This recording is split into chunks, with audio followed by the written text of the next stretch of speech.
જૂનાગઢ જિલ્લા જેલમાંથી આજીવન કારાવાસની સજા ભોગવતા 2 કેદીઓને મુક્તિ અપાઈ છે। સારી વર્તણૂક બદલ બાકીની સજા માફી કરી જેલ મુક્ત કરાયા છે।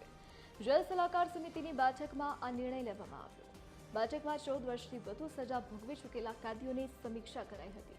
ગૃહ વિભાગ અને રાજ્ય સરકારમાં દરખાસ્ત મોકલ્યા બાદ સજા માફી મળી હતી।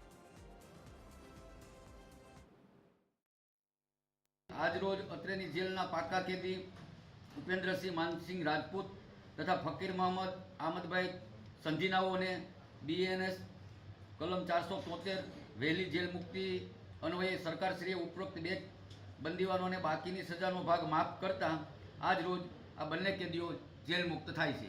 हूँ जेलना अंदर 17 वर्ष जेल कापूं छुं।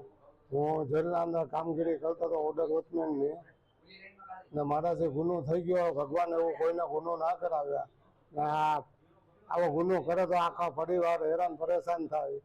बधा माँ भाईओ कुटुंब बधा हैरान थाय એટલે આવો ગુનો કરવાનો નહીં। હું નાની ઉંમરમાં મેં ગુનો કરેલો હતો તો સંજોગો વાળા ભૂલથી ગુનો થઈ ગયેલો હતો અને સારી સંગતના લીધે જેલમાં સારી વર્તણૂક રાખી મેં આજીવન કેદની સજા પૂર્ણ કરેલ છે અને સરકારશ્રીને તેમજ વડી કચેરી જેલ ડીજીના આભાર સાહેબ મને માફી બાકીનો સજા માફ કરી મને જેલ મુક્ત કરેલ છે।